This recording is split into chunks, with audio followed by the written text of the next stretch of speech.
those, and then they're gonna start asking questions. Perfect. Let's start at the end. My end? Oh, hi, I'm Karen Ashley. Hello. You know me as Aisha, the yellow Power Ranger from Mighty Morphin Power Rangers. I'm Catherine Sutherland. I'm Kat Hillard from Mighty Morphin Zeo and Turbo Pink Ranger. I'm Nakia Baris. I played Tanya in Power Rangers Zeo and Turbo in the Turbo movie. I'm Deborah Estelle Phillips. I played Katie on Power Rangers Time Force. Yes. Nice one. Well, some of y'all actually have kids. Do any of your kids actually kind of give you, like, just joke around with you, like, oh, you're a Power Ranger? Do they ever kind of like give you crap for being Power Ranger, or just kind of like, whatever? Yes, until their friends, they realized some of their friends liked it, and then now it's cool. Oh, Yeah. I heard my son actually, my son's 13, and I heard him on chatting to his friends the other day, and he's like, yeah, my mom's the Pink Power Ranger. And I'm like, 20-something years ago. Yo, wow. That's funny. That's hilarious. Yeah, it's funny. Yeah. What about you? Because I know I introduced it to my little one when he was probably like 3. I just kind of showed him, and his little reaction to what was going on. I don't think he associated what was going on, but now it's starting to become like, we kind of keep it incognito though. Like I'm not like, hey guys, you know. So I think I'm gonna look forward to that when it's cool. I know he's a supporter though. How old is your son? He's 8. He's 8. Yeah. Oh my gosh. Yeah, I know, that right? flew. Yeah, he was a baby when you guys saw him, and he loves you guys so much. Now he's getting it. He's a total Mighty Morphin fan. I was like, okay, and he's like, but Mom, I do love Time Ranger. He like, he kept running like, oh, you know what, I do too. So it's all good. I love that. Yeah. My boy said, I remember I had gone to my first con overseas, and I had a discussion. My boys were they were 5-6 years younger then. Now they're 18 and 21. But they told me that I wasn't a superhero. And I'm having an argument with like an 8-year-old. What? I am a super, because he was like, no, Spider-Man. Is, you know, because he was 9. You weren't on the level. Yeah, I wasn't on the level, but I remember. What he likes. Yeah. Spin webs. Yes, I wasn't spinning webs and No. stuff. But I remember being at this con, and I was telling the audience, I was like, yes, and we were recording it. And I said, so guys, it was a video, and I was like, so guys, am I a superhero? Am I considered a superhero? Because my son said I'm not. And they were like, yes, you are. So they all yelled. Yes. And I showed my son, I was like, now take You're that. right. That is right. Yes. Come on. Well, they're believers now. Yeah. Better. They come around. As far as being an owners of the convention, like if somebody was actually trying to go out and start one, what would you coach them into doing? Oh my gosh, I would say plan. Give yourself time, because the first year we wanted to get a show off in 2019, but we only had about 8 months, and we literally had to work our butts off just to get it up and going in 8 months. I would say give yourself time. I think the show, I mean, if you were here the first time, it really grew since then. And I think what it was, COVID honestly was a blessing, because we had 2 years to promote the show. We didn't ask for that, but we ended up having 2 years. And it doesn't hurt that we are friends with Power Rangers. We are friends with people like Chris Sabat and people that are very connected in the Comic-Con industry. But I would say plan.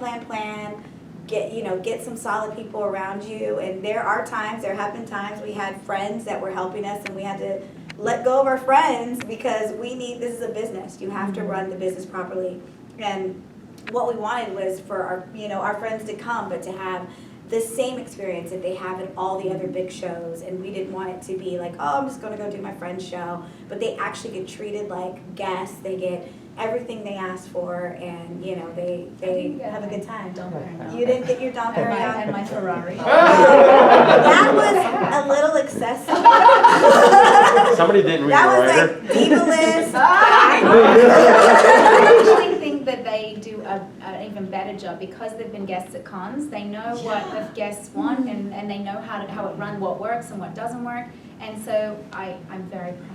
Oh, thank you. And I have to say, I don't do many of these, and I can't stop raving about my experience here. This has been absolutely incredible. Aww. Like, the people that have gone before you, they laid that foundation down, and then some, because it is incredible. I'm like, okay, like I haven't done many of this, but now I'm like, okay, I don't know, this is setting the bar. I'm just saying. Now you know what to ask for. I know. Right, Kat, I know, let's go, I right? have to piggyback on what Karen was saying. Number one is having a team, because when we did our first year, woo, I remember going upstairs and I couldn't even know my name. And Kat was trying to have a conversation with me. I was like, I'm so tired. And we were doing 50 million Yes. things and just trying to get the show off the road. And she had brought up such a good point. She was like, we need an Atlanta team, because we were both Yes. in Los LA, Angeles. yeah. And Mikey lives in Orlando. We're Yeah. like, we have a con in Atlanta. Ain't got no Atlanta people. So that was one of the main goals this year, goals yeah. was to get an Atlanta team. So Oh, wherever, my advice for anyone that wants to start a con is get a team that is based in the city that you are, because they're gonna know a little bit more, Yeah. you know? And then I love that yesterday I happened to be at because Karen and Ken are doing pretty much the guest relations. I do like the contracts and so forth. We all have different assignments. Yeah. But I happened to be at the front desk when one of our anime guests were coming. And one thing that because what we like when we go to a con is we like to have our information in a packet and our per diem. We don't want to chase down the promoter for our per diem. Okay? Yeah. Because we have been to many where I'm like texting them, it's day 3, I'm about to get on the plane. Can I get my money? I mean, I've been paying for myself the whole time, you promised me. But we handed our guest the packet and she was like, I don't think I've ever gotten my per diem as soon as I arrived. Thank you. Yeah, we just try to. So I shed a they were tear in my waiting room. for- I was like, little envelope, what? And they gave us Yeah, presents. They oh, even I gave can't us a even. bag You of guys are too presents much. I felt so, yeah, like, wow, special. Yeah. Like, thank Aw. you. Well, that's the thing. We want people to feel special, and we want them to feel like, yeah, we're doing each other a favor. You're coming to our show, and we're putting on a show. But we also wanted them to not feel like they were just our homies. You know, like this is our friends, So professional. but they're also They're professional professional. actors who Yeah. do Comic-Cons, and everything we like with the Comic-Con, we make sure happens, and everything we don't like, we try to change so that you have the best time. So. Shows. Yeah, so it's like any other business. I always say it's all about the business and you just have to run your business properly. Yep, absolutely. Try to at least. I just love how you all take care of each other. Aw. I think that speaks a lot about the leadership, but also speaks a lot about women being the future of things. So, Oh, yes. you don't hear this type of conversations with cons, and we've been around structures of cons, and you don't hear this type of conversation, Yeah. especially with somebody never having a con experience, and like it's great. Yeah, and I have had that experience, but I'm telling you, I almost retired because of some of those experiences. Yeah. So I was just like, wait, what? And it's so funny because I was actually done, and when Nakia hit me up, I was like in the process of telling, well, I'm kind of done, but then I thought, like, wait a minute, these are my girls. Wait, hold on, what am I saying? And then it We're just not gonna let you there- be done. We're planning another city in our minds. We're not I'm done. telling you, I have to drop that. Yeah. That was gonna be my question. This has been amazing. So Thank you. I know, like, and I'm so glad I get to like tell you guys this like in person, because that's all I've been thinking since I've been here. It's like, wow, I'm so impressed. Thank So proud of you guys. Like, oh, Thank you. like Yes. thank you. Like I'm like, yeah, okay. Because like to just make, to come and to see these folks that I haven't seen in years. You made this happen for them and for me. Like I'm so grateful. Yeah. They're amazing. We never you guys love, so we're like trying to bring the Power Ranger love. So I do want to know, because it's Pink and Yellow Ranger presence here, what does it mean to the legacy of being the Pink or Yellow Ranger respectively to this day, 2021? Oh my gosh, that's a good Wow, question. that is a very deep You know, question. I always give it up to Tweet because she got the party started, her and Amy Jo. But I think it's really cool because you guys know Power Rangers was, the majority of the team was boys, but it was never written to where the girls were less than the boys. And so I really felt like that is like kind of the underlying message, and we kind of helped facilitate that we were all kind of equal on the team, and everybody, we all had to come, we all had to be the leader at some point. And I just feel like that carries over in life. So for us, it's just really cool to meet you know, all of you, and then it's funny because like when we first met you, you were little, and now all of you are taller than us, but I love that you got that exposure at such a young age, you know, just women, you know, doing things, you know, so I'm glad Power Rangers was like that. It was progressive, and we were part of it.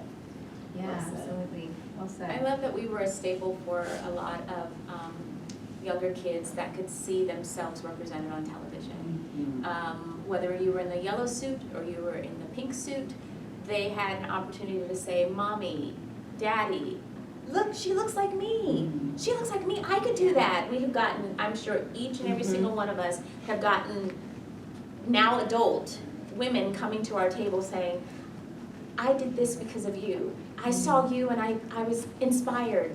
It was because of you that I was like, I know that I can do it. So I just feel like we make a statement and to continue to do the best out in public and be the public, because once a Power Ranger, always a Power Ranger. And so when we're in a different world, at a different city, in a different location, we're still representing the brand in a sense. And I just feel like people are still looking up to us, and so we try to do our best to be the best examples possible. It's the role of a lifetime, literally. It's Yeah. like a role model for life, you know? It's true. Yeah. So kind of along those same lines, being the professional butt kickers that you are, what does it mean to you to be a symbol of female empowerment? It's a huge honor, I think. Like I much what Nikki was saying, I love when little girls tell us, like, you know, you made me believe I could be strong and I was as good as the boys. And I love hearing those empowering stories from their lives. And it was one of the first, other than Wonder Woman, I think it was one of the first live action superheroes that showed females strong like that. And I always gravitated to like She-Ra and Yes. Wonder Woman, right? Totally. Princess of Power. My Yeah. favorite. So I take it seriously, and I think all four of us really are grateful for that and take it seriously in our lives of what we're projecting out there too. Good. All right then. My question would be, well, basically kind of going back to the days on set, was there a particular memory that you all have of something funny or memorable that just like really stuck out as like, this is a moment right here, you know? There's a million. Yeah, there's so many. Well, just any that's... We were really teenagers. We were really kids. Yeah, no, there's so many. I mean, I think for me, some of the best memories I have is when we went to Australia to do the movie, because we really didn't know each other. We were, you know, we got the part on the show, and we probably worked about a month, and then we went to Australia to shoot the movie. And we were literally there stuck for 6 months. And you know, so for us, it was honestly the time that we actually became friends and actually got to know each other. And when you're in a country you don't know, and we couldn't really, I mean, we didn't have cars, you know, because it was like they would drive us around everywhere. And so you're kind of just, you just become friends. And I always have my fondest memories kind of date back to that, you know. And I think that those memories, we don't really have, like, people always say, oh, what's a funny prank or what's a funny moment on an episode? And I was like, well, I really didn't watch the episodes. It was more the personal moments that meant more to me. Yeah. Yeah. Yeah, it's really hard to narrow down. There's so many, like, but like you're saying, it was a lot of the time that we were between, you know, scenes and stuff that we were doing. You know the things. people we worked with. Yeah. Well, that's what I was talking about, was like, you know, just something that happened, you know, just... Well, one thing that was fun was when we were doing the Turbo movie, Johnny, oh, Zoran, excuse me one moment. He's interrupting me these days. So we were shooting the Turbo movie, and we were down, we were doing the Ghost Galleon scenes, and there was a lot of wait time with the boat and getting it set up, because it wasn't really a set. It was a boat that they had to do a lot of stuff to prepare us for going on it. And it was nighttime, and it was eerie, and there was fog, and Jason, Frank, and Johnny had old Super 8 cameras, and they were like, let's make a horror movie. And so I didn't even remember what it was about, but I remember running, and someone was chasing me, and I was hiding behind things, and then, you know, we thought we were so like, Steven Spielberg. but said Jason has it, but yeah, I don't know if he'll ever release it, but it was really fun, like a fun memory. That's funny. Yes. That's cool. I remember the first memory that always comes up when I'm asked that question is me sitting inside of my dressing room for the very first time. And I remember my legs were like this. I didn't want to go to sleep. Because some people sleep there, and I was like, looking around, and I was literally thanking God.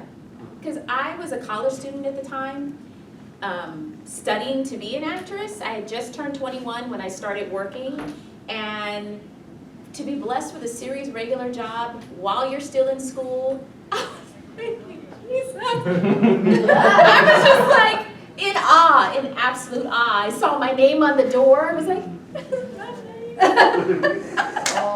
I was in such awe and just so grateful. And I remember that same day I stepped on the set, I was in the command center, and that's when it was the old command center where you step in and everything shakes, just so you guys know. Yeah. It was on wheels. It was shaky and rickety. So when we got our new one for Zio, it was like, this beautiful command center. But I remember stepping on there, and what you guys don't see is there was literally like 60 people surrounding me, watching this new Yellow Ranger if she was going to make it. And I was so nervous because Jason David Frank is over there, messing with me. I'm like, who is this long-haired fellow? Long-haired fellow, yes, that's what you said. Okay, all right. She called him some other No, but I remember he said something to me, and I said something back, and then he didn't say anything anymore. So, but it was, it was just like, it's just like any family. Power Rangers is just like any family where you have great cousins, and then you have some cousins that you want to slap, some cousins you want to cuss, some cousins you want to cuss out, and then come back and love each other. But go on. Oh my gosh. Wow, I know, I'm just trying to think of I do have one memory where, oh gosh, this was towards the beginning.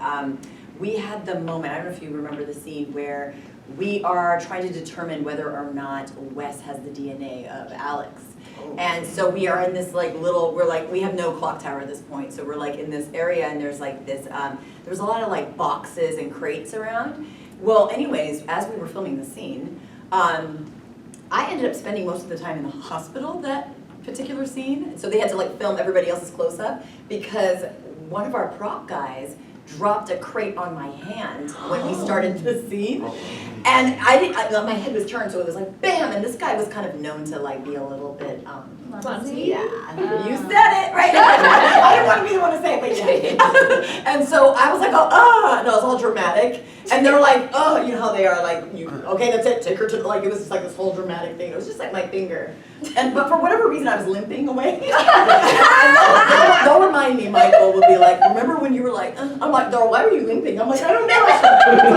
The pain was striking other parts of your body. It's ridiculous, right? And I'm like in the hospital, like, is she okay? And so they continued on with the scene, but if you look back at that scene, you'll see my hand is like behind the crate. There's like a splint on my finger, which I had for like a while, and then like, I was very clumsy on that. No, it was like, it felt like it was like numb for a month. No doubt. Yeah, I was like, this is one from on TV, but will I ever feel my finger? Like, I'm supposed to be this, tough. You were, chick. I was accident prone on my show. That's why they had me throwing things and not fighting so much. I was constantly, somehow we were doing that fishing scene where Trip gets the little boot out. Somehow the tip of that like sliced my hand, and they're like, tetanus shot, take her to the hospital. I was a mess, but those memories will stay forever. Oh man. Thank you so much, guys. You have any upcoming projects or anything? This is the last question.